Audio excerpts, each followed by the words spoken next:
sur la télé, sur Appel sur le continent, bien sûr. C'est la palabre intellectuelle qui démarre et avec un sujet assez inédit. Il s'agit des manifestations au Sénégal en soutien au peuple malien.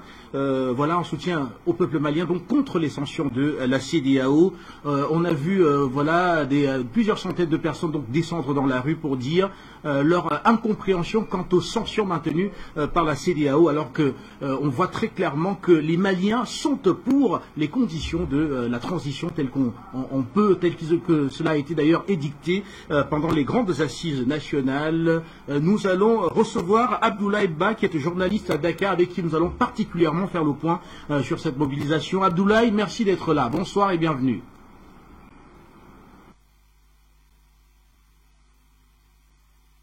Abdoulaye, activez votre micro, Abdoulaye, s'il vous plaît. Bonsoir, vous m'entendez? Parfaitement, Abdoulaye.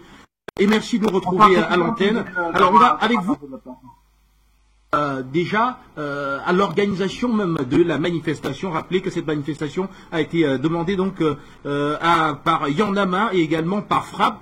France Dégage, voilà, deux organisations de la société civile qui ont appelé les Sénégalais donc à descendre dans la rue pour soutenir le peuple malien contre les sanctions de la CEDEAO. Que Guy Marius Sagna, qui lui est le coordinateur justement du mouvement France Dégage, aux côtés de personnalités de la société civile sénégalaise,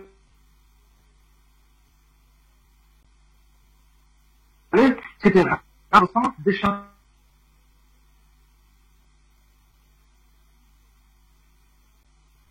Le temps que vous soyez bien positionné, Abdoulaye Mbo, voilà, on va vous donner le temps de bien vous positionner afin que nous puissions avancer dans l'émission. Issa Diawara, vous êtes activiste panafricaniste malien. Bonsoir et bienvenue. Bonsoir.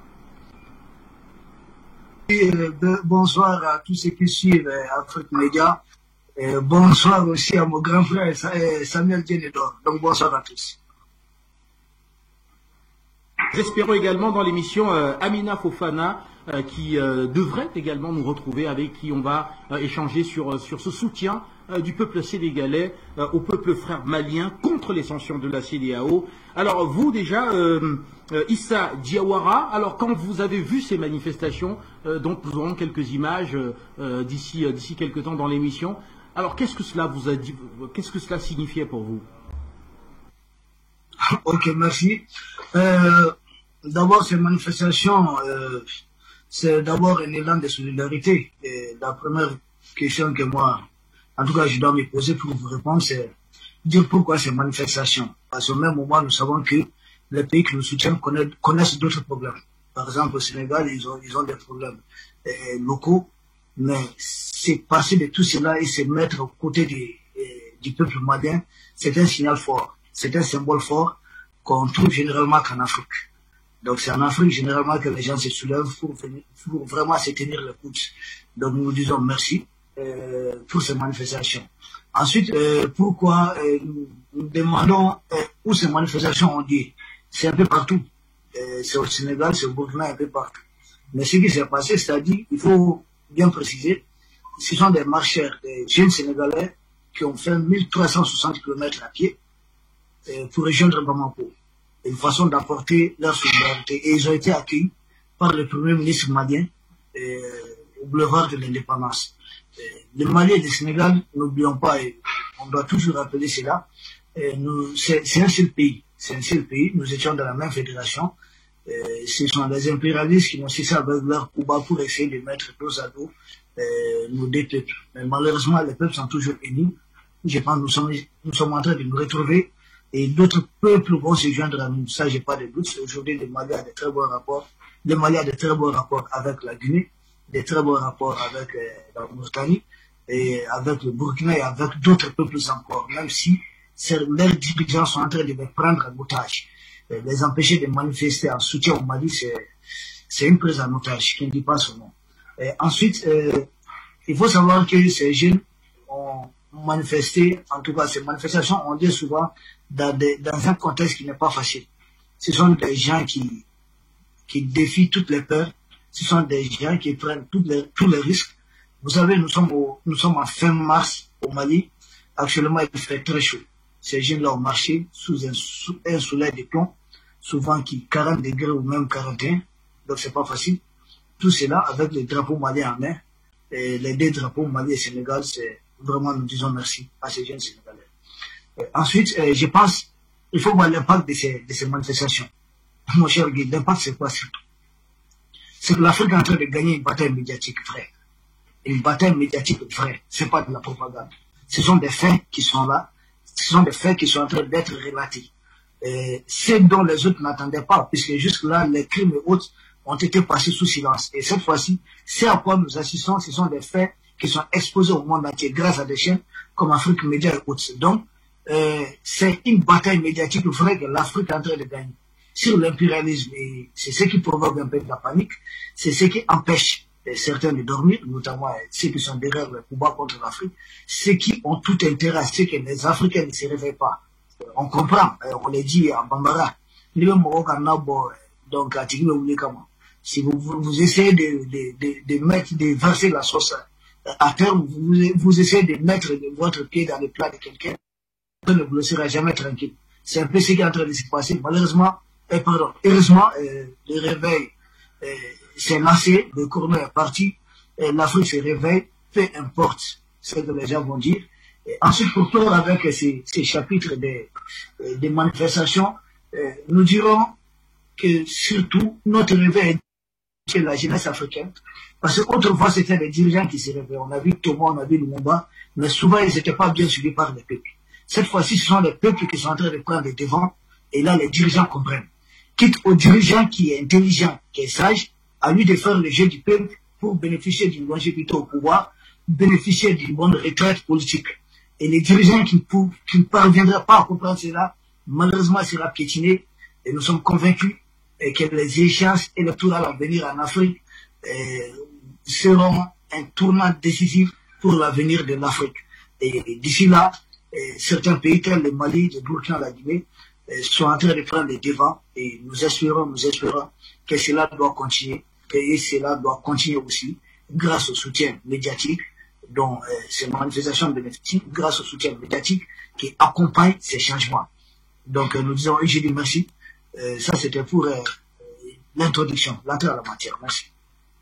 À vous et très très rapidement donc voilà, je vais vous proposer de suivre le Premier ministre Choguel Kokala Maïga qui s'est exprimé lors de l'accueil national populaire de la marche panafricaine Dakar-Bamako. Voilà, on l'écoute rapidement et puis nous revenons derrière pour les échanges.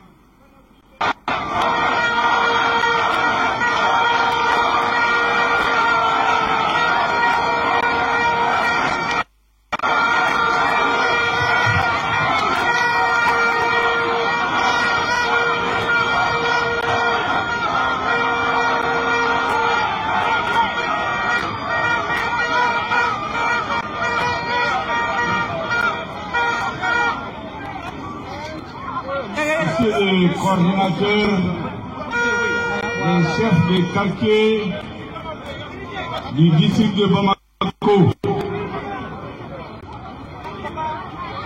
Mais comment faut-il Babuka pour mais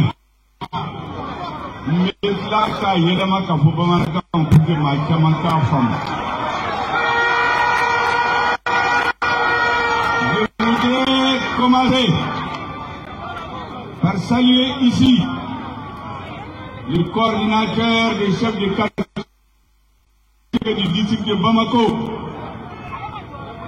Vous savez, en Afrique, un homme qui commence par ta famille, ton village, ainsi de suite. Nous sommes honorés aujourd'hui que tous les chefs de quartier du district de Bamako, les familles fondatrices du district de Bamako, aient décidé de déléguer leur coordinateur pour venir souhaiter la bienvenue à nos frères venus du Sénégal, accompagnés par des frères de Côte d'Ivoire, de la Guinée, Et il y a une Congolaise qui a pris la parole ici. Je lui ai demandé de quel pays vous. Elle est du Congo. Mesdames et messieurs, c'est la jeunesse africaine qui est là aujourd'hui. Quand vous regardez dans la foule, les 90% sont des jeunes.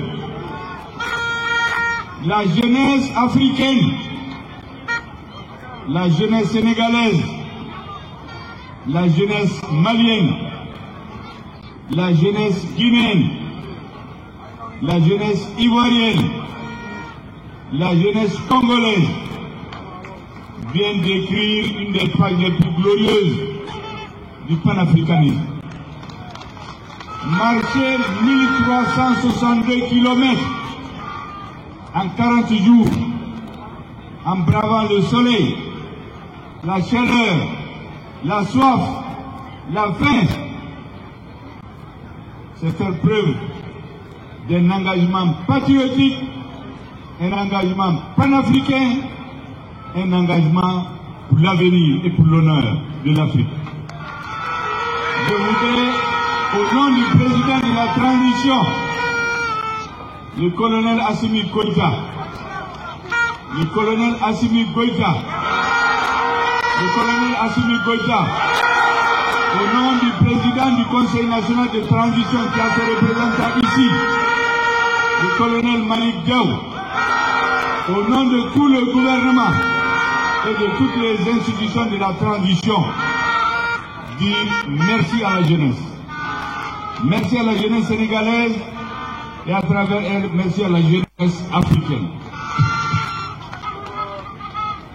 Mesdames et messieurs, je ne vais pas être long, je voudrais juste vous annoncer que pour montrer la reconnaissance des plus hautes autorités de la République du Mali, à vous les jeunes, à la jeunesse sénégalaise qui vient de tisser, qui vient de chercher à rompre les chaînes de la division qui ont été installées entre nos peuples.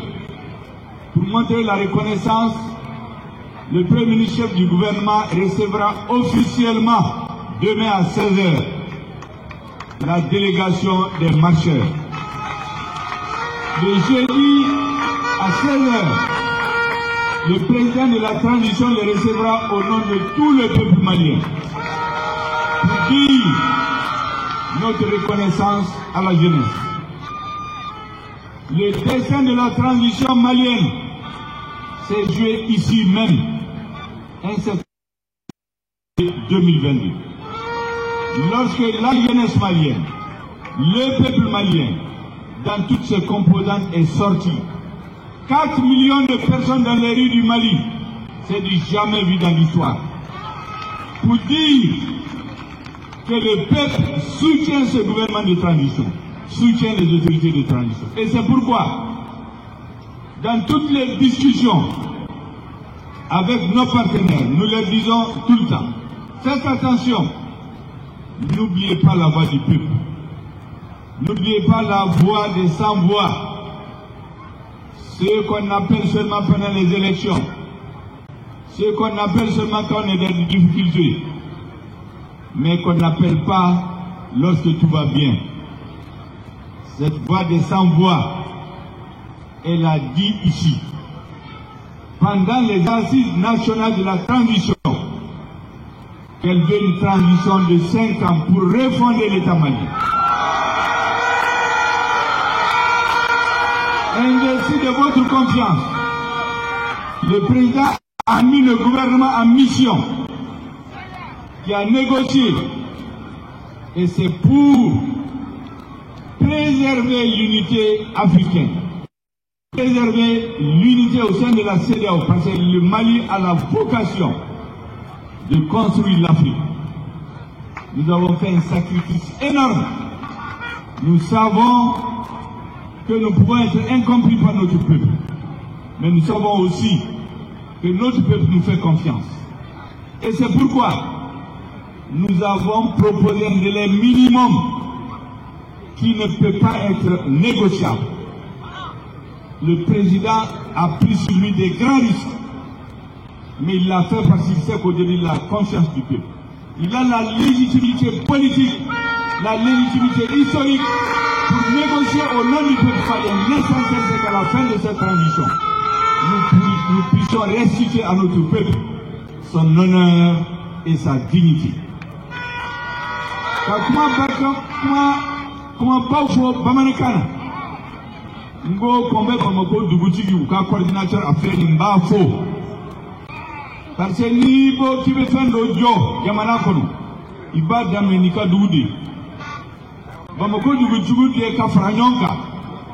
Ou ka coordinateur Blakana, Anga Sénégalais, Genou, Kumbea. Oui, Bonebado. En réalité, ces jeunes Sénégalais, Guinéens de Faralouka, Ivoiriens de Faralouka, Congolais de Bouché, Maliens de Faralouka. Donc, on sait qu'il faut que c'est toute l'Afrique qui est représentée par ces marcheurs. Après avoir donc écouté le Premier ministre Choguel Maïga qui s'est adressé à ces marcheurs qui sont partis du Sénégal, de la Côte d'Ivoire, de Guinée pour rejoindre le Mali. Ils sont partis de plusieurs pays africains, mais le cas du Sénégal nous intéresse particulièrement parce qu'on connaît notamment quelles avaient été au tout début, même si depuis il est un peu revenu sur ses positions, quelles avaient été les positions du président Macky Sall sur la question. Alors, Abdoulaye, j'espère que je vous retrouve cette fois-ci rapidement. Alors, vous êtes en multiplex et j'aimerais maintenant, en 2 minutes maxi, parce que juste derrière, nous aurons Issa Diawara qui était déjà bien positionné. Alors, Abdoulaye, comment s'est fait la mobilisation au Sénégal avant le départ pour ces plus de 1400 kilomètres? Excusez-moi par rapport à la culture, il faut quand même dire et redire que le Sénégal et le Mali, c'est le même pays, c'est une même nation, c'est une même histoire. Nous avons la même devise, un peuple, un but, une foi, et nous avons partagé véritablement la même fédération qui a éclaté en 1962 sous le magistère justement des présidents pères des indépendances. Nous avons pratiquement, nous partageons tout. Quand le Mali est enrhumé, le Sénégal est éternue et vice versa. Donc plus que jamais, au Sénégal, au niveau justement de la population, personne n'est d'accord par rapport aux sanctions imposées au Mali. Et partout, les Sénégalais contestent la décision prise par les chefs d'État, raison pour laquelle des mouvements, des activistes, des personnalités de la société civile se sont mobilisés et les jeunes patriotes très engagés, ces jeunes qui croient en la CEDEAO des peuples, ces panafricanistes véritablement qui aujourd'hui s'affirment et continuent de s'affirmer face à l'impérialisme, ont décidé véritablement de marcher. Ils ont eu le soutien justement de leur père, ils ont eu le soutien d'un bon nombre de la population et ils n'ont pas hésité à braver la chaleur, à braver le danger pour aller dans le sens de montrer leur détermination à soutenir le peuple malien. On peut dire Mali bas, mais on peut également dire Sénégal bas, parce qu'en réalité, encore une fois, c'est le même pays. Et ces jeunes, ils sont plus qu'engagés, et d'autres jeunes également sénégalais voudraient refaire la même chose que ces jeunes qui ont marché autant de kilomètres pour encore et une fois montrer véritablement au président Assimi Goïta, à l'ensemble du gouvernement malien, mais surtout au peuple malien, que le Sénégal véritablement soutient le Mali, soutient le peuple malien et la population aujourd'hui contre ces sanctions économiques imposées et fortement imposées, on ne le dira jamais assez. Si la CEDEAO, entre les chefs d'État, s'était parlé sans véritablement sentir la main d'un impérialiste comme la France, je crois bien qu'on irait dans le sens de trouver en tout cas des solutions alternatives par rapport justement à la problématique du retour à l'ordre constitutionnel. Mais dommage de le dire et de le constater, ce n'est pas le cas. Mais au Sénégal, encore une fois, cette histoire entre nous et le Mali, véritablement, c'est une histoire vieille de plusieurs siècles. L'Empire du Mali, une partie du Sénégal a concerné l'Empire du Mali. Au Sénégal, on y retrouve des Koulibaly, on y retrouve des Traoré, on y retrouve des Dembélé, on y retrouve des Ouattara. C'est que vous dire qu'en réalité, nous avons un seul et unique peuple et que véritablement, c'est la conférence de Berlin qui a abouti véritablement à la séparation des frontières entre les deux pays. Mais encore une fois, le Sénégal et le Mali, c'est un même pays, c'est une même nation, c'est un même peuple. Et merci à vous. On vous retrouve dans quelques minutes. Le temps d'aller écouter le porte-parole des marcheurs à l'arrivée justement à Bamako.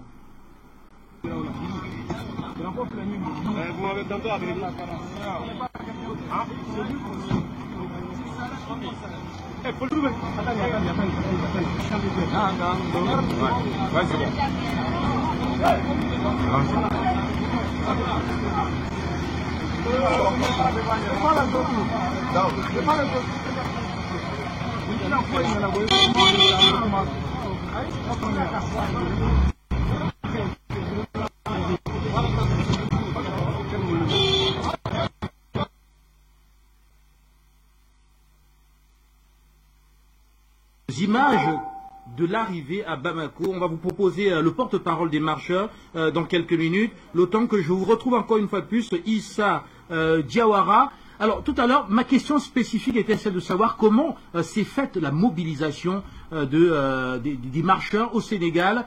Et aussi maintenant, j'ajoute un petit complément. Comment s'est déroulé un peu le trajet, vous qui êtes sur place à Dakar? Moi, je suis plutôt à Kati, c'est-à-dire au Mali. Je suis dans la ville de Arlison. La mobilisation sur place ici au Mali, vous allez... La question n'était pas pour vous, la question est pour Abdoulaye Mbo, voilà, qui est effectivement à Dakar. Alors, je voudrais comprendre comment est-ce qu'au Sénégal s'est faite la mobilisation et ce qu'on pourrait retenir du trajet tel qu'il a été parcouru par les marcheurs sénégalais. Oui. Alors, il faut quand même dire que cette mobilisation autour de ces jeunes a été véritablement bien concoctée et par les différentes organisations, mais également les différents mouvements, surtout les mouvements activistes tels que le mouvement Yanamar ou encore le mouvement Frappe France Dégage. Ils ont eu à parler justement de cette entreprise allant dans le sens en tout cas de marcher en tout cas milliers de kilomètres pour rejoindre Bamako. Je crois bien que ces jeunes ont été formés, ces jeunes ont été bien préparés et véritablement ils ont véritablement pris la décision. Mais il faut rappeler qu'au sortir de la frontière, certains avaient été arrêtés par la gendarmerie, fortement dénoncés justement par ces mouvements, avant qu'ils ne soient à nouveau libérés et qu'ils puissent continuer justement leur chemin. Donc la mobilisation, il est vrai qu'aujourd'hui, elle n'a pas été trop médiatisée au Sénégal. Les médias n'en ont pas trop parlé. Effectivement, une bonne partie de la population n'a pas été au courant justement de la décision prise par ces jeunes. Mais quoi qu'il en soit, ces journalistes, ces professionnels de l'information et de la communication qui s'intéressent beaucoup plus et mieux encore justement au soutien justement apporté par ces jeunes au peuple malien, ont véritablement suivi le périple, ont véritablement tenu à avoir toutes les informations autour justement de cette décision de marcher autant de kilomètres pour rejoindre Bamako. Mais, encore une fois, je le rappelle, les mouvements aujourd'hui au Sénégal activistes sont très organisés, bien organisés, et justement au sein de ces mouvements, il y a des jeunes engagés, des jeunes qui sont prêts à aller jusqu'à Douala, des jeunes qui sont prêts à aller jusqu'à Addis Abeba, dès lors qu'il s'agit de défendre justement une bonne partie du peuple africain, dès lors qu'il s'agit de défendre un pays en Afrique qui a été agressé intérieurement ou extérieurement, ce qui veut dire qu'en réalité, aujourd'hui, c'est un sursaut, au-delà du sursaut national, c'est un sursaut véritablement panafricain et panafricaniste qui pousse justement ces jeunes à véritablement arborer d'autres drapeaux qui ne sont pas forcément les drapeaux du Sénégal, parce qu'en réalité, ici au Sénégal, ces jeunes n'oublient pas le Burkina, ces jeunes n'oublient pas la Guinée, ces jeunes effectivement sont avec le Mali et comme je le disais à l'entame de mon propos avant que ça me coupe, le coordonnateur du mouvement Frappe France Dégage, Guy Marichalia, a été aux côtés justement de personnalités de la société civile, de personnalités indépendantes, et pour se rendre justement à Bamako, où ils ont pu rencontrer le Premier ministre Choguel Maïga, ils ont pu rencontrer d'autres officiels justement du gouvernement de transition, et donc c'est encore dire et démontrer encore une fois que le Sénégal, que les Sénégalais, que justement les mouvements activistes, que la société civile sénégalaise soutient et continuera de soutenir véritablement le Mali, continuera de soutenir le peuple malien et justement des manifestations. Il faudra encore s'attendre à avoir au Sénégal, à Dakar et dans l'intérieur du pays, des jeunes qui vont marcher. Il faudra également s'attendre à en voir d'autres qui vont également prendre la décision de répéter le même geste, le même mouvement, justement, que d'autres jeunes qui l'ont réussi et qui l'ont bien réussi à telle enseigne que le Premier ministre, Choguel Maïga, leur a rendu justement un vibrant hommage. Encore pour une petite question avant qu'on écoute le porte-parole des marcheurs à l'arrivée à Bamako dans la capitale malienne. Alors est-ce que vous avez quelques anecdotes sur la route pendant ces 40 jours? Rappelez que la marche a duré à peu près 40 jours. Alors est-ce que vous avez quelques anecdotes pour nous?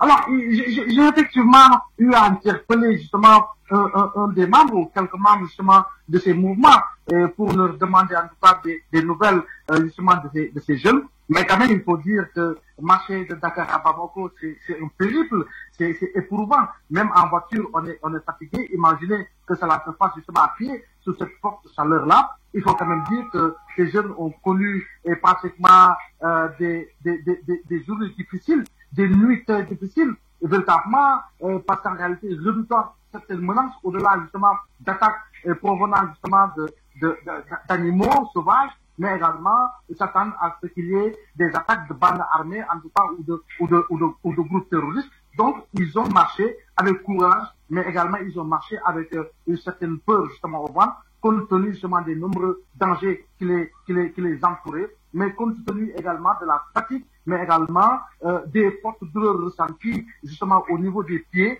avec des hémothermes qui ont fait lésion justement au niveau des pieds de ces jeunes-là. Donc, vous conviendrez avec moi qu'en réalité, ce n'est pas facile. Et véritablement, ces jeunes sont très courageux, sont hyper courageux, et parce que, en tout cas, il faudra trouver d'autres qui pourront ou qui oseront le faire. Il n'y en aura pas beaucoup. Il faut être vraiment engagé, très engagé, pour avoir le courage de marcher autant de distance, mais également avec autant de dangers. Et j'ai eu à échanger avec M. Guy Maroussagna, ou en tout cas certains membres du mouvement Yanamar, qui m'ont véritablement confirmé justement toute cette peur, également ce danger qui habitait ces jeunes, mais avec courage et abnégation, ils ont pu réussir justement à rejoindre la capitale du Mali.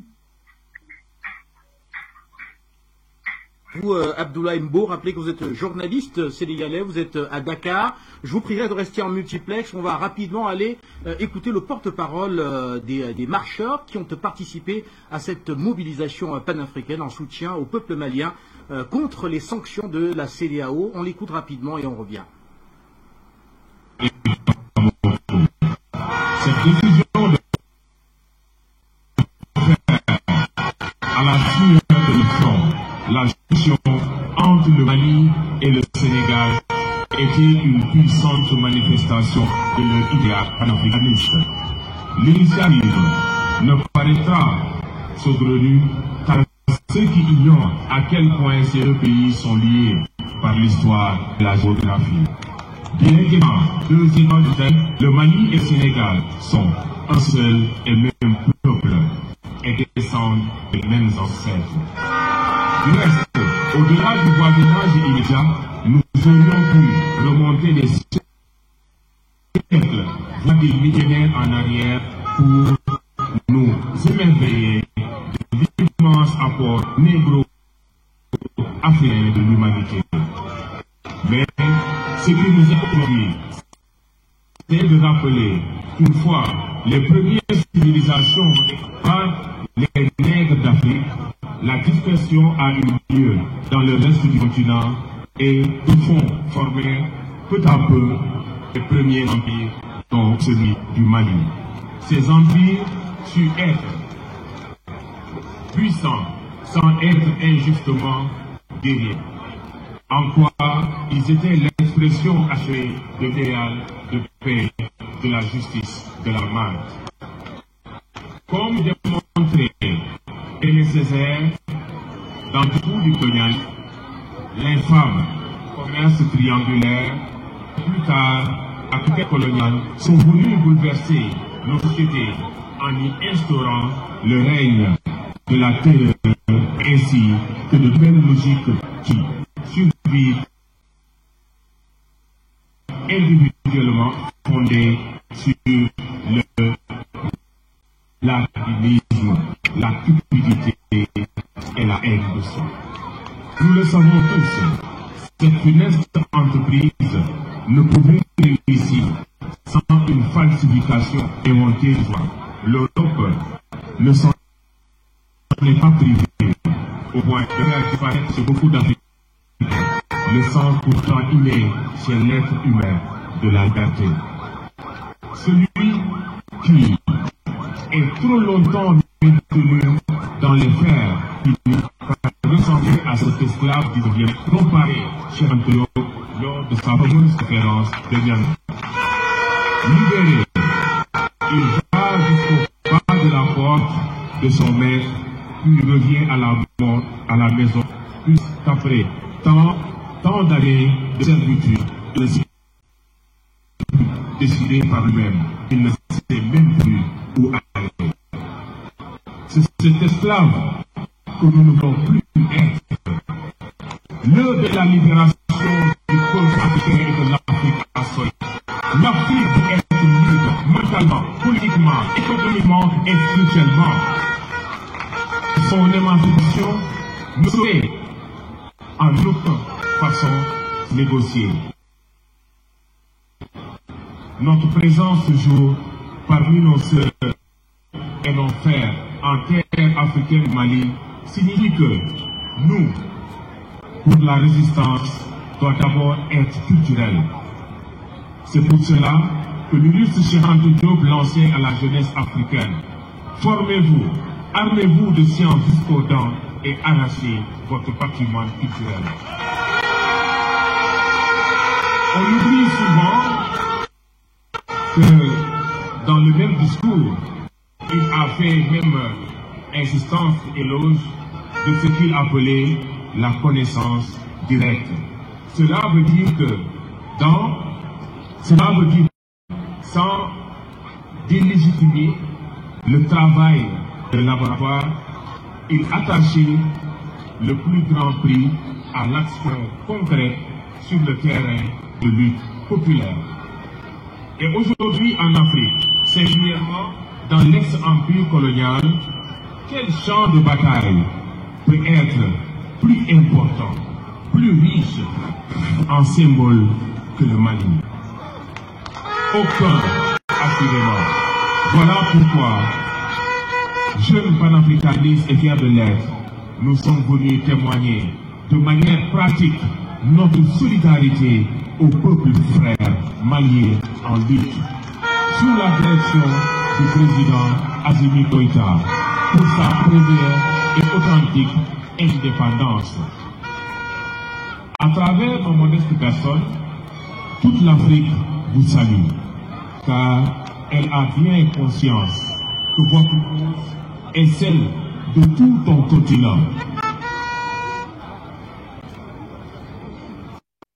Nous avons marché jusqu'ici pour écrire avec nos sandales sur les sables brûlants du Sahel notre foi inébranlable en lutte politique africaine.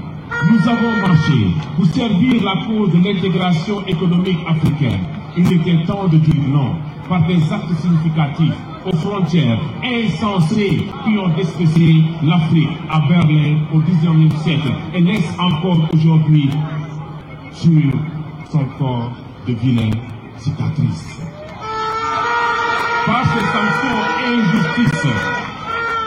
Par ces sanctions injustes et même criminelles de la CEDEAO, ces structures entendaient isoler votre pays. De jeunes Africains partis du Sénégal ont bravé et sont venus briser ces encerclements. Nous arrivons d'ailleurs chez vous à l'heure même où le Mali fête son éclatante victoire sur les chefs d'État africains, l'Arbin de Macron. En effet, si l'UEMOA a suspendu les sanctions, c'est que les ennemis de votre peuple cherchent à sortir de l'impasse sans perdre la face. Le pays qui voulait mettre à genoux est debout et plus fier que jamais. Et ils réfléchiront désormais plus sérieusement avant de prendre des décisions aussi inefficaces et stupides. Nous voici parmi vous pour exiger avec force la levée immédiate des sanctions de la CEDEAO contre le Mali.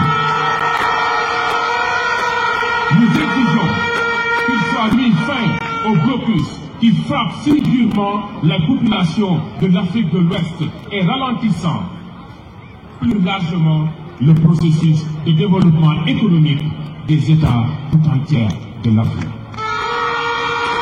Chers peuples maliens, chaque année, nous organisons une marche internationale entre Dakar, la capitale du Sénégal, et Kéitou, le village natal de Cheikh Anta Diop, où il repose depuis le 7 février 1987.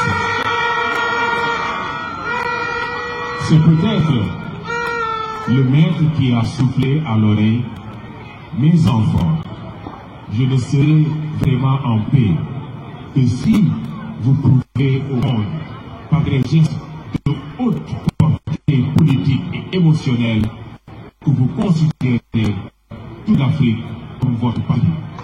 Chaque fois que le peuple de notre bien-aimé Président aura besoin de vous, sentir à ses côtés, sachez répondre présent. On ne saurait imaginer plus noble signification pour notre rencontre ce mardi 29 mars 2022 qui sera, à n'en pas douter, dans les mémoires. C'est avec émotion que nous vous adressons nos sincères remerciements pour l'accueil chaleureux qui nous a été réservé tout au long du trajet. Notre périple a été rythmé étape par des témoignages de fraternité. Cela nous a fait chaud au cœur de voir nos deux peuples déjouer ensemble les complots visant à déstabiliser le Mali pour mieux le livrer affaibli et appauvri à notre ennemi commun. Nous ne permettrons jamais que cela arrive et la marche Dakar-Bamako déclare être prêt à soutenir tout pays agressé injustement. Nous sommes désormais les marcheurs de l'unité africaine héritiers de Cheikh Anta Diop. Vive le Mali en marche! Vive le Sénégal en marche! Vive l'Afrique en marche! Vive l'avenir! Vive l'unité africaine! Merci. Merci beaucoup. Ce plateau et je vous retrouve maintenant Issa Diawara, vous êtes activiste panafricaniste malien, voilà. Je vous retrouve avec cette interrogation. Comment comprenez-vous particulièrement la mobilisation des Sénégalais et des Ivoiriens en soutien au peuple malien contre les sanctions de la CEDEAO? Rappelez que jusqu'ici, on avait davantage plutôt vu des Burkinabés, des Guinéens. Merci. Merci pour cette belle question d'ailleurs. D'abord, au-delà même des liesses au Mali, ensuite maintenant le Sénégal, la Côte d'Ivoire, cette mobilisation forte autour du Mali, ça s'explique par le fait que beaucoup ont compris qu'aucun pays, d'aucun disent que personne n'a un avenir dans un pays qui lui-même ne l'a pas. Donc aucun pays n'aura d'avenir dans un continent qui n'a pas d'avenir. Ça c'est très clair. Ça me fait passer ça me fait retourner un peu à l'enfance et puis un peu dans les zones rurales en Afrique, où souvent nous avons l'épervier qui vient prendre la tour des rôles des poussins. À chaque fois, il vient prendre des poussins, le lendemain, il vient prendre un autre poussin. Et tant que la poule ne comprend pas ce jeu, malheureusement, elle va se retrouver sans poussin. Ce qui se passe en Afrique, chaque fois, nous avons l'impérialisme, nous avons la France et ses alliés qui font tomber les pays qui se réveillent. Chaque fois qu'il y a un pays qui commence à sortir la tête de l'eau, on essaie de couper la tête tout de suite. Donc là, finalement, nous avons dit avec Lumumba, les autres pays n'ont pas bougé. Nous avons vu ça avec Sankara, c'était timide encore, ça n'a pas bougé. On a vu ça avec Kadhafi, ça n'a pas bougé. Nous l'avons vu avec Laurent Gbagbo, les gens n'ont pas bougé. Mais finalement, nous tenons aujourd'hui Assimi Goïta. Les gens vont dire, mais jusqu'à quand cette tragédie doit continuer à se répéter? Jusqu'à quand nous allons assister les bras croisés, dire que ce n'est pas notre pays? Donc, ce qu'il faut faire, c'est aider un pays qui, au moins, prend le courage de se lever contre l'impérialisme et espérant, au retour, avoir le même vent de contamination dans les autres pays africains. N'oublions pas, seul le Mali ne pourra pas réussir ce combat. Ça, c'est très important, il faut le souligner. Quoi que le Mali fasse, il serait très difficile pour le Mali de réussir ce combat sans le soutien des pays qui sont tout autour. C'est pourquoi les jeunes africains ont très vite compris. C'est pourquoi nous voyons des Sénégalais qui acceptent de marcher 1360 km. C'est en fait une communication très importante. C'est accepter non seulement de médiatiser cela, mais de susciter un réveil de conscience à l'échelle internationale. Cela ne doit pas se limiter au Mali. On ne doit pas laisser les Maliens se battre seuls face à ces gens. Vous savez, qu'est-ce qui a fait que l'Afrique a échoué lors de la pénétration coloniale? Si nous revenons un peu dans notre histoire récente, c'est que, par exemple, au Mali, le pays qui a le plus résisté, l'un des pays qui a le plus résisté, à chaque fois que les Français avaient affaire à plusieurs chefs de guerre redoutables, ils négociaient des traités avec tous les autres et ils avaient un seul face à eux. Et les autres là étaient d'accord peut-être d'avoir des traités. Et quand on fait tomber l'autre, au Mali, on a eu deux grands chefs de guerre. On a eu beaucoup de chefs de guerre. Mais quand vous prenez Babemba Traoré, le Tata de Sikasso, vous connaissez ça, celui qui avait construit tout un mur autour de la grande ville de Sikasso. C'était même au-delà de la ville de Sikasso. Et de l'autre côté, on a Samori Touré. Les deux se sont livrés une guerre fratricide, très catastrophique. Parce que c'est ce que les Français faisaient. Ils les ont poussés à la guerre en signant un accord de paix avec l'autre côté, avec les Kéménouris. Et quand ils étaient sur le point d'achever Samori, ils ont passé de l'autre côté. Donc c'est un à un, tour à tour qu'ils nous ont eu. Donc je pense que nous devons apprendre de cela.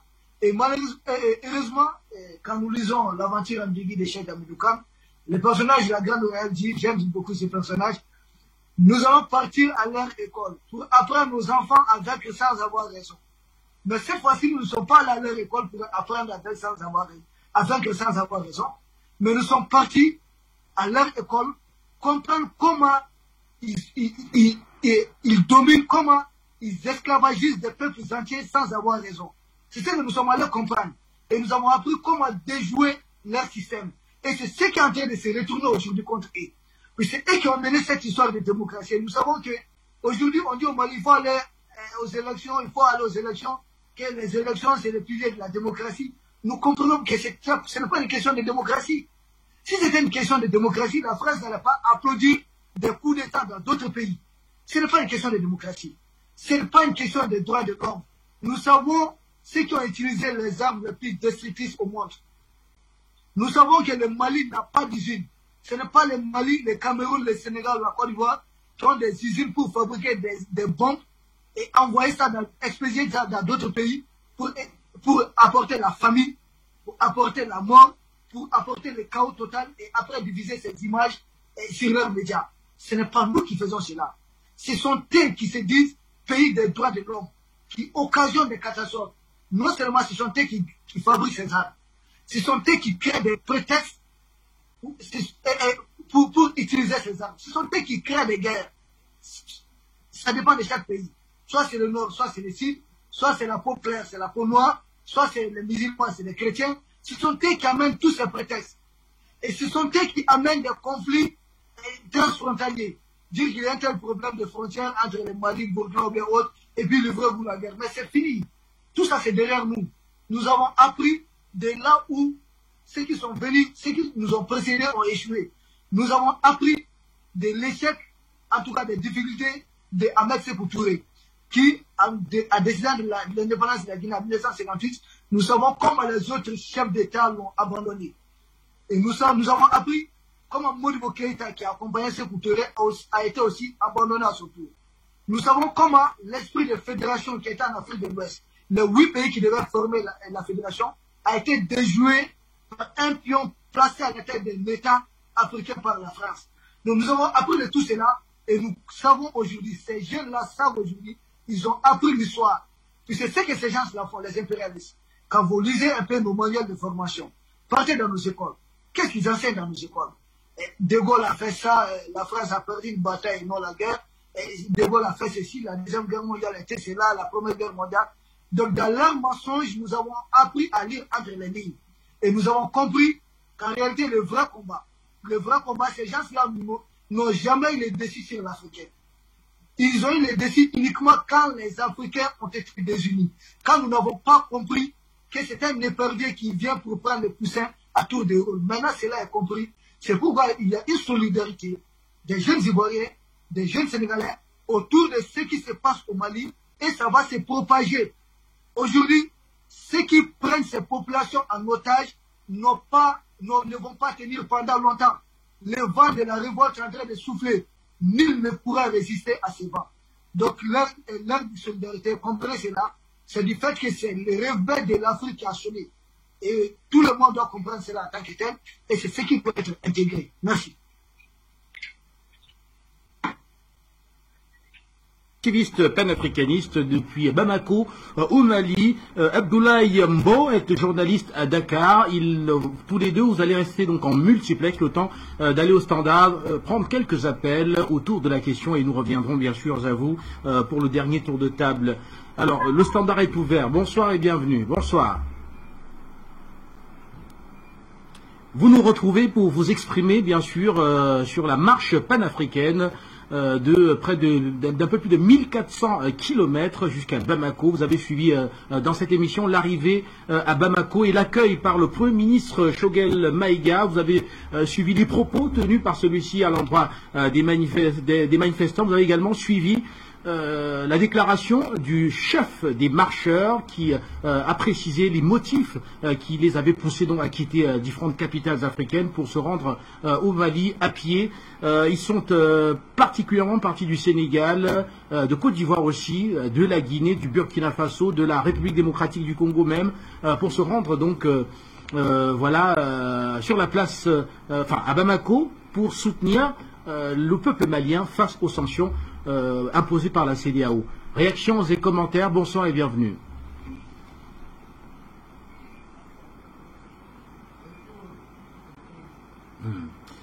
Et voilà le standard et les premiers intervenants qui sont donc attendus. En attendant, je vous retrouve Abdoulaye Mbo. Alors vous avez suivi tout à l'heure le chef des marcheurs qui est sénégalais, je suppose. On n'a pas eu son nom avant l'émission et qui précisait donc l'importance que cette marche avait pour les Sénégalais qui ont décidé donc de battre le pavé jusqu'à Bamako. Et je crois bien que ici est bien employé, lui justement, et tous ces jeunes qui ont eu véritablement à effectuer cette longue marche, cette très longue marche. Aujourd'hui, plus que jamais, cela démontre qu'en réalité, nous avons réussi l'intégration aujourd'hui du peuple de la CEDEAO. On l'a assez, et la CEDEAO des chefs d'État est considérée ici comme ailleurs comme un syndicat et qui véritablement n'est intéressé que par la conservation de certains intérêts liés à la conservation du pouvoir.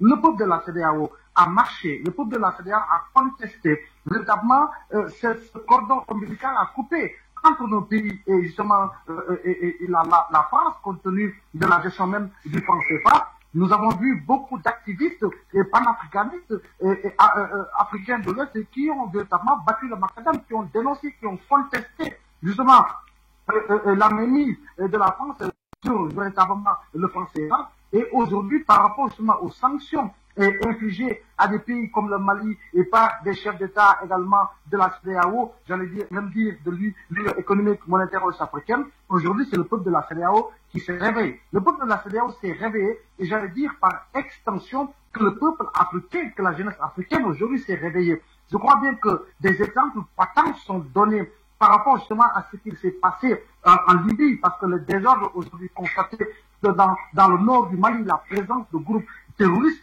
mais c'est du fait de l'intervention justement de la France Et si c'était un Africain qui était à la tête justement de cette attaque barbare, je vous assure qu'en ce moment, on parlerait véritablement de sa traduction devant la Cour pénale internationale. Donc, nous devons aller dans le sens de nous dire qu'en réalité, toute action qui doit désormais être menée par nos chefs d'État devra aller dans le sens véritablement de se conformer aux vœux, aux souhaits justement des populations. Les sanctions contre le Mali, à quelle fin? Pourquoi voulons-nous véritablement étouffer économiquement et socialement le Mali? Pourquoi devons-nous aller dans le sens d'imposer véritablement le vœu à un retour à l'ordre constitutionnel d'Adar pour le Mali, pour le Burkina et pour justement la Guinée? Si l'on voit aujourd'hui les millions aujourd'hui de Maliens qui sortent dans la rue pour apporter le soutien au président Assimi Goïta, je crois bien que c'est un signal à décrypter, c'est un signal à comprendre justement par ces autres chefs d'État. Et l'ironie du sort, est-ce que l'ensemble des chefs d'État au niveau de la CEDEAO sont des présidents légitimement légitimes au point d'imposer des sanctions? Il y a certains pays, dans certains pays de la CEDEAO, où véritablement on a l'impression que le pouvoir est héréditaire, parce qu'en réalité, celui qui est à la tête du pays l'a hérité de son père. On n'organise pas d'élections démocratiques, transparentes, inclusives et participatives. Il y a d'autres qui ont modifié la Constitution alors qu'il était clairement écrit et clairement établi qu'il leur fallait 2 mandats. Et aujourd'hui, il y a véritablement ceux-là qui ont modifié la Constitution pour une 3e candidature, pour un 3e mandat. Donc, si véritablement on dénonce le coup d'État militaire, il faut forcément dénoncer également les nombreux coups d'État constitutionnels qui mènent assez souvent à ces coups d'État militaires. Donc je crois bien qu'aujourd'hui, qu'il faut aller dans le sens de se conformer par rapport à des textes qui seront revus, à des textes qui seront adaptés par rapport à nos réalités, à des textes qui seront tropicalisés par rapport à nos réalités en Afrique de l'Ouest et en Afrique de manière générale, pour avoir une stabilité politique, pour ne plus connaître ces coups d'État, mais pour aller dans le sens également de pouvoir et de savoir soutenir un pays qui est dans les difficultés. Aujourd'hui, plus que jamais, le Mali est dans des difficultés. Nous avons véritablement une présence de nos forces de défense et de sécurité au Mali avec la mission de l'aménagement, mais cela ne suffit pas. Je crois bien que le Sénégal devrait être véritablement le champion en matière de diplomatie sous-régionale par rapport justement à tout ce qui se passe au Mali. Le Sénégal devrait être le champion véritablement de l'intervention militaire par rapport au Mali, aux côtés justement des FAMA et aux côtés également des autres forces en tout cas présentes au Mali, pour aller dans le sens de combattre drastiquement la présence terroriste, mais également d'aider et de soutenir véritablement le président Assimi Goïta à véritablement réussir sa transition afin que ce pays puisse connaître une stabilité politique. Mais aujourd'hui, ce sont des jeunes, ce sont des pans entiers de la population qui véritablement dénoncent, et qu'il s'agit de Sénégalais établis au Sénégal ou dans la diaspora. Je crois bien que c'est un cri de cœur qu'ils lancent pour aller dans le sens, en tout cas, de permettre à ces pays de souffler et de mieux souffler, pour véritablement pousser les dirigeants à entendre le cri de cœur du peuple de la CEDEAO, parce que le peuple de la CEDEAO et le peuple africain aujourd'hui est en train de réussir une intégration que nos chefs d'État ont véritablement éprouvent des peines à réussir. Donc je crois bien que c'est cela, il nous faut nous adapter, il nous faut véritablement écouter et aller dans le sens d'avoir en tout cas un groupement économique et social beaucoup plus solide, et pour pouvoir en tout cas nous départir de ce dictat assez souvent que nous impose la France au nom et au principe de certains intérêts, parce que le gaullisme nous a appris qu'un pays n'a pas d'amis, mais un pays a beaucoup plus justement d'intérêts. On vous retrouve dans une dizaine de minutes, le temps d'aller au standard et de donner la parole aux téléspectateurs de la télévision panafricaine. Alors que vous inspire cette longue marche de Dakar ou encore de Ouagadougou ou alors de d'autres recoins même du Burkina Faso vers le Mali, vers Bamako, en soutien au peuple malien contre les sanctions de la CEDEAO? Nous vous interrogeons. Bonsoir et bienvenue. Bonsoir. Bonsoir Afrique Média, toute l'équipe. Très fier de cette chaîne. Bonsoir messieurs, bonsoir Afrique Média. Je suis très fier de ces jeunes qui ont encore prouvé l'unité africaine, d'avoir marché cette longue distance et venir porter la solidarité au peuple malien. J'ai une seule question à poser au chef d'État de la CEDEAO. Est-ce qu'ils ont un cœur? Ils ont un cœur. Ils n'ont qu'à voir l'esprit de la jeunesse. Ils n'ont qu'à voir la solidarité de la jeunesse panafricaine. Marcher des milliers de kilomètres, bravant le soleil, les serpents, la fatigue, pour venir soutenir un peuple contre des décisions illégales, des décisions anormales. Vraiment, les chefs d'État doivent réfléchir pour revoir leur copie. Et si vraiment l'Afrique est dans leur cœur, ils doivent reculer à cause de ça. C'était juste mon appel à l'endroit des chefs d'État. Mais cela doit encore renforcer la cohésion entre les jeunes africains, entre les jeunes panafricains. Vive l'Afrique, vive Afrique Média, vive le Mali, vive vraiment le panafricanisme. Merci beaucoup. Nous vous remercions pour cette contribution au standard de la télévision panafricaine. Et nous y restons avec d'autres intervenants. Bonsoir et bienvenue, bonsoir. Vous nous retrouvez et vous vous exprimez autour de cette marche panafricaine en soutien au peuple malien contre les sanctions de la CEDEAO. Bonsoir et bienvenue.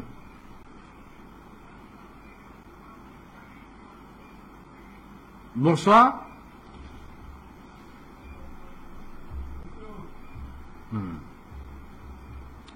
Voilà, nous allons plutôt donner le mot de fin à nos invités installés en multiplex. Et je vais commencer par vous, Issa Diawara. Vous êtes à Bamako et demain, les marcheurs vont donc être reçus en audience par le Premier ministre Choguel Maïga qui les a accueillis à l'arrivée à Bamako sur cette grande place telle qu'on l'a vue. Oui, bonsoir. Pardon, si vous pouvez répéter la question.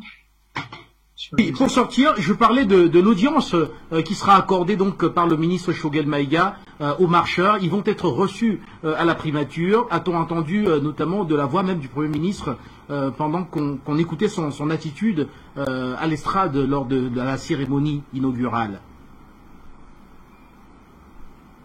C'est très normal. Il a déjà été à leur accueil au monument de l'indépendance qui est aujourd'hui un symbole fort de la révolution malienne.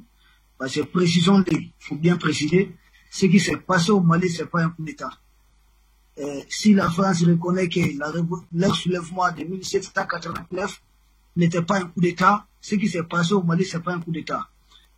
C'est le peuple qui s'est soulevé et ça a été couronné. Les militaires font partie intégrante du peuple malien. Ceci étant, c'est très normal que le Premier ministre Choguel le reçoive et je pense que ça pourrait même aller bien au-delà. Voilà, comprenez ce que je suis en train de dire, ça peut bien aller au-delà de la rencontre avec le Premier ministre Choguel Maïga. Et à la sortie de cette rencontre, nous aurons droit à certaines informations qui pour le moment, qui sont un peu encore gardées, qui sont un peu dans le coulisses au Mali. Il faut les recevoir parce que il faut faire des précédents, il faut multiplier des tels gestes au Mali. C'est dire aussi que le Mali est prêt à recevoir à bras ouverts. Tous sont prêts à se soulever pour l'Afrique. Puisque nous, cela est dit dans notre hymne national du Mali. Nous cessons de le répéter dans notre hymne national, il est dit, nous sommes résolus de mourir pour l'Afrique et pour toi, Mali. Donc l'Afrique, c'est notre combat. L'Afrique, le combat que le Mali mène aujourd'hui, ça va au-delà du Mali simplement. Et nous remercions les chaînes panafricaines, les chaînes notamment au premier rang Afrique Média, qui en réalité, il faut saluer les chefs d'État camerounais ici, qui a accepté un média aujourd'hui qui est en train de contribuer à la libération de toute l'Afrique. De même qu'Afrique Média fait, de même que le président Paul Biya fait de l'autre côté, c'est la même chose qui est en train d'être faite ici par les autorités maliennes. Nous essayons, nous allons, et les autorités maliennes encouragent toutes les bonnes volontés qui comprennent que l'Afrique doit se libérer et qu'aucun pays de l'Afrique ne pourra se tirer du lot sans les autres. Donc, notre libération, elle doit être collective, elle doit être effective, elle est commune. Donc, notre doit être un seul. Il y a des États qui pourront prendre les devants. Il y a des pays qui ont devancé le Mali. Aujourd'hui, le tout est au Mali. Et nous savons que demain, il y a d'autres pays qui vont rejoindre l'Iran. Mais évitons de le faire de façon séparée. Nous devons unir nos forces. Et j'en profite pour donner quelques informations. Puisqu'il y a toute une campagne de dénigrement et d'intoxication contre les autorités de la transition au Mali. Dire qu'aujourd'hui, l'armée malienne, non seulement elle monte en puissance, la zone des 3 frontières, il y a 2 jours à peine, les forces armées maliennes étaient en opération là-bas et que les attaques proviennent non seulement de l'autre côté de la frontière, mais vous devez comprendre aussi que même le long de la frontière avec la Mauritanie, notamment un peu vers le sud, dans les serres de Djema, les forces armées maliennes ont appréhendé beaucoup de suspects, notamment et beaucoup de terroristes. Beaucoup de civils ont été interpellés, même nos frères, certains sont de la Mauritanie. Et je crois qu'après interrogation, ils ont été remis en liberté. Donc, les forces armées maliennes continuent leur opération et nous avons aujourd'hui, on enregistre la présence aujourd'hui des drones de combat au Mali. C'est à point où on n'avait pas droit il y a quelques mois de cela, il y a quelques années de cela. Et nous disons encore haut et fort que l'armée malienne a toujours son avion de transport qui est bloqué, un avion que nous avons acheté auprès d'un pays occidental, mais qui est toujours bloqué. Donc, dire que ces gens-là disent qu'ils sont venus nous aider à combattre le terrorisme et autres, au même moment on bloque les capacités de l'armée malienne, c'est un avion qui a été acheté par les moyens maliens. Donc, ça a été bloqué de l'autre côté. Donc, ils sont dans tout sauf la guerre contre le terrorisme. Aujourd'hui, le Mali a pu se passer de tels partenaires pour se doter des vrais hélicoptères de combat, des avions de combat sont en route, nous avons des drones de combat et plusieurs attaques contre les forces armées maliennes aujourd'hui qui restent impunies. Et la dernière nouvelle, plusieurs, à peu près 8 chefs terroristes ont été abattus le long des frontières avec le Niger. Ils se sont regroupés, vu qu'ils sont en manque d'hommes, pour essayer de s'attaquer à 2 postes de l'armée malienne. La réponse de l'aviation malienne a été vigoureuse et tous ces chefs terroristes ont été neutralisés. Donc, nous sommes heureux que le Premier ministre Choguel Bokaro Maïga reçoive nos frères sénégalais qui sont arrivés et nous sommes convaincus que les autorités maliennes sont prêtes à recevoir tout Africain qui foulera le sol malien pour venir encourager le Mali. Et d'ailleurs, dans tous les discours officiels du Mali, tous les panafricains sont salués. Tous les peuples du monde qui aident le Mali à se libérer et par là à préparer leur propre libération sont salués dans nos discours. Nous sommes à nous de vous unir, comme le dit-on, pour les terres de tous les pays, unissez-vous. Merci. Voilà. Merci. Merci donc à vous pour cette participation à cette édition de la Palabre intellectuelle Issa Diawara. Nous vous souhaitons une excellente soirée à Bamako et nous prenons la direction de Dakar au Sénégal pour retrouver Abdoulaye Mbo qui est sur place. Alors Abdoulaye, une toute dernière question pour sortir. Quelle aura été la réaction des autorités sénégalaises devant cette mobilisation et la marche qui est partie donc du Sénégal jusqu'à Bamako? Il faut quand même dire qu'il n'y a pas eu une sortie officielle des autorités sénégalaises et pour justement parler de cette marche des jeunes de Dakar à Bamako, même s'il faut rappeler que des autorités justement de l'administration territoriale quand même aux côtés justement des forces de défense de sécurité, justement on veille au gré, raison pour laquelle au niveau de la frontière de Kidira, et 3 jeunes justement marcheurs avaient été tout simplement arrêtés. Même le gouvernement, ou en tout cas un quelconque ministre, fut-il véritablement chef du département de l'intérieur ou chef du département des affaires étrangères ou des forces armées, justement, n'a effectué aucune sortie officielle qui est par rapport justement à l'entreprise de ces jeunes. Mais quoi qu'il en soit, je crois bien que ce n'est pas seulement le Sénégal qui gagne par rapport justement au soutien de sa population au peuple malien. Je crois bien que c'est la sous-région de la CEDEAO, pour ne pas dire la région Afrique,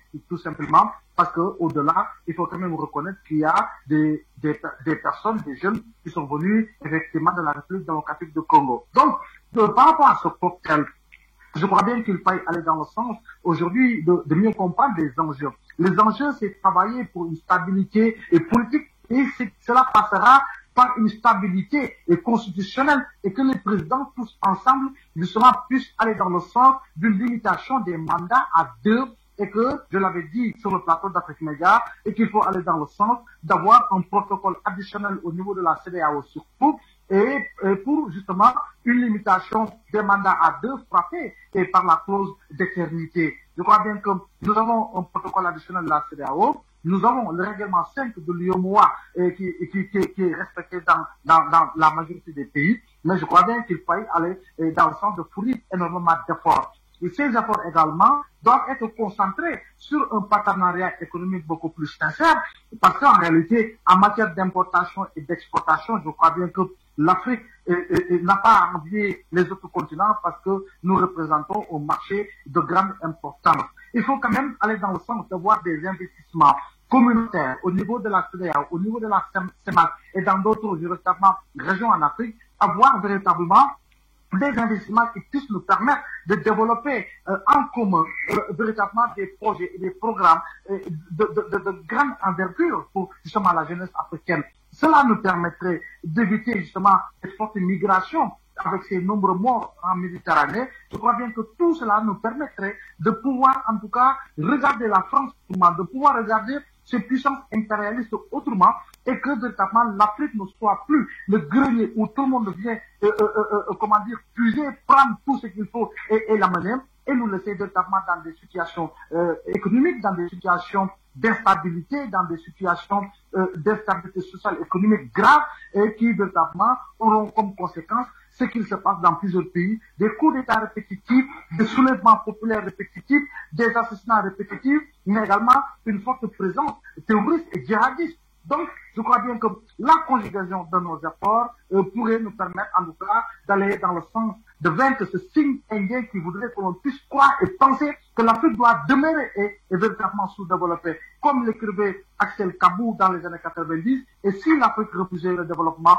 aujourd'hui, les jeunes ont montré que l'Afrique véritablement peut réussir le développement, mais à condition que nos chefs d'État puissent entendre une fois le cri de cœur du peuple de la CEDEAO, le cri de cœur de la jeunesse africaine pour aller dans le sens d'avoir des programmes, des projets, mais également une ligne de conduite qui irait dans le sens de respecter et de faire respecter la loi, de savoir et de pouvoir respecter la loi et de ne plus en tout cas écouter ceux-là qui veulent nous imposer nos présidents ou qui interviennent dans nos élections pour véritablement détourner la voix du peuple. Abdoulaye Mbo, rappelez que vous êtes journaliste, vous êtes à Dakar au Sénégal. Merci d'avoir été avec nous tout au long de cette édition. Merci à vous. C'est toujours un plaisir de partager le plateau de la chaîne panafricaniste Afrique Média. Merci à vous. Nous remercions également Issa Diawara qui était à Bamako. Et quant à vous, très chers téléspectateurs, ne bougez surtout pas. Retrouvez le journal africain dans moins de 10 minutes. Et voilà, je vous souhaite une excellente soirée.